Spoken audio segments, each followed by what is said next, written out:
we've got a whole bunch more ultimate hunting info to take a look at today as we check into their press kit, featuring all kinds of animations, assets, and so much more. So I want to start with the species lists. Now, these lists have been floating around for a bit, and frankly I had forgotten they existed in the last video, so let's take a look at all confirmed species for ultimate hunting, along with some animations and renders for those that have them in this kit.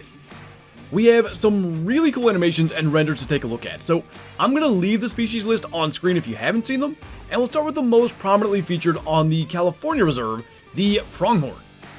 Now, something I really want to stress, these are the pronghorn models without the fur textures, so the final product, if I understand this correctly, will have a more textured look, much like the elk that we saw in the trailer, where you can actually see the fur.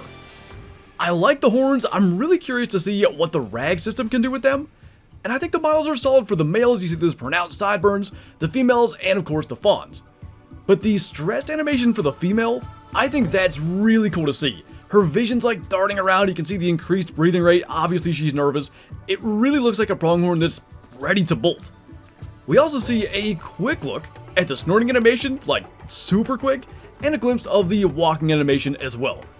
I love seeing this like in-depth look, and the level of detail in the animations is really impressive. Hopefully that's going to persist throughout the entire game. Now we also see the concept art here, which I think shows us what they at least want to achieve with some of these species. And as for the California Reserve, the only 3D model we see is that pronghorn, though Africa has quite a few that we'll take a look at in a bit. I do though want to go through the concept art of the remaining North American species, because I think it's great to see the thought process and maybe gives us some idea of what to expect. So we've got the black bear, various different poses here, obviously the aggression exists in the game, but you see a few different looks at how they want that to play out. In addition, there's some more like curious poses, with the bear standing on its hind legs, even glancing over his shoulder. We see the mallard with numerous looks at like the in-flight and grounded poses, even like a little quacking animation might be in the cards there. And by the way, on the topic of concept art, check out the Trophy Lodge concept. I am telling you right now, give me an immersive hunting game with quality mechanics and a Cabela's Mountain-esque Trophy Lodge, and I will spend way too much time trying to fill it out with giants. Now, not only that though, we see what also looks like multi-mounts. There's furs or bearskin rugs on the wall over there. The next photo features a more open area with that nature scene on the left. I don't know if that's something that's like in the lodge or maybe that's a giant window. I kind of hope it is. There's just something about trophy lodges with massive windows overlooking everything that I just love. Now we get on to the species for the Southern Africa Hunting Reserve. And the first render we see is the warthog, which similarly to the pronghorn is featured a lot more prominently. I like what we're seeing here for the boar and the sow, and of course we have the piglet there as well. The models are solid, and the detail in the tusks look good. One thing that I really hope is that rags includes tusks, because warthogs are a really cool species, and we saw in the trailer that elephant with the broken tusk. I'm hoping that is a artifact of the rag system in place, and if we could see broken tusks on warthogs, uneven tusks, different lengths and all that, I think that'd be really sweet. I'm hoping to see something along those lines with the warthog as well. We also have the Rock Hyrax, which I just learned existed. Pretty cool little models, which again are specifically noted to be rendered without fur, so in theory even better looking up close in the final product. This, by the way, is what we see hiding amongst the rocks in this image from our previous video. There's the black-backed jackals, say that 3 times fast, and I've put these back to back, male followed by female, with labels, so you can see the comparison and differences. Again, no fur texture, and I think for these, that could really make the difference. The models are decent, but I think filling out that neck and body with some longer fur would make a world of difference here, and we'll just have to wait and see on that. We've got a greater kudu with those amazing horns. Now, I will say, I hope this is a smaller one.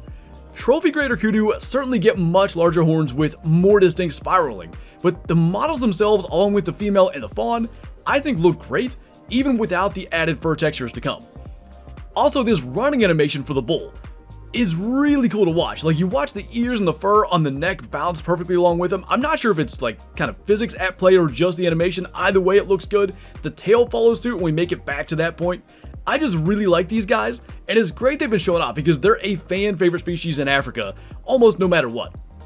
Our final animal render is the guinea fowl with a whole bunch of angles of it basically just T-posing.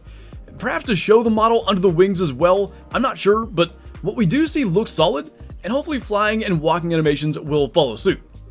There are a few croc animations with just the model that I want to show as well. It's cool to see all the work that goes into even just one little simple aspect. Now as for the weapons, there are a ton of options, and I've just got them scrolling across the screen right now. Some really cool looks at the models from several angles, and just so clearly, a lot of detail and effort goes into each and every one of these.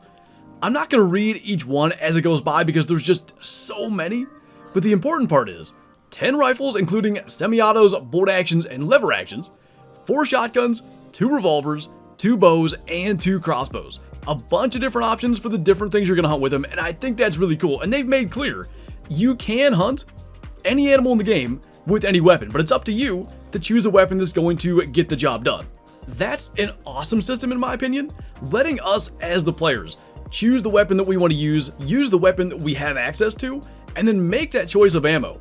I really think that's great for immersion, I think that's great for replayability, and it also gives you options to maybe do some challenging things, hunting large game with smaller calibers and maybe picking the right bullet to even get that done. In addition to the models looking absolutely top tier, the ammo system is absolutely incredible. If we go through all this, we will literally be here all day. But for each caliber, there are numerous ammo options. I'm going to use the 270 as an example here. We have 90 grain soft points. We have 130 grain full metal jackets, 130 grain soft points, and 150 grain polymer tips. Options for so many applications, and as I said, all the different calibers have this. Now, there is in this press kit so much in here, from camouflage clothing to collars and different types of baits, even things like muzzle brakes and close-up looks at silencers and scopes. I mean, we could be here looking at it all day. All these things look excellent, but the main thing I want to focus on here is a few animations and how they relate to the trailer. So firstly, I want to make a correction from the last video. It turns out this is not the scope's full size. I talked about that in the last video. I was saying I really didn't like that it only took up a part of the screen. The reason is that this is what's called quick scoping, and we can see the animation here. Maybe you're going to use it for something like a charging animal or a quick shot at a fleeing animal, something like that, compared to the shouldering the rifle with the full scope view shown with the baboon in the video last week. It looks like every gun will be able to do this, which is fantastic news, and you'll also notice that it's got a very smooth look to the movement. Another example is the elk collar. Now, without sound, it's kinda weird to watch, but again, it looks extremely smooth, as did the kudu running and the pronghorn animations, and even like the recurve bow animations feel very natural and fluid, and I really like the string coming forward and launching that arrow. It feels fluid, it feels realistic. Something that bothers me in a lot of hunting games is that string coming forward is way too slow. This feels about right. It's tough to tell without the textures and stuff, but I like it. My point in showing this is that I was concerned from the trailer that the game felt like it was almost in slow motion. I feel a bit more confident now, saying that certain aspects were slowed down for cinematic effect in the trailer, as these things all feel much more accurate and fluid than in that trailer. And another good example is the mule deer fighting animations, which, by the way, what a cool thing to have in the game.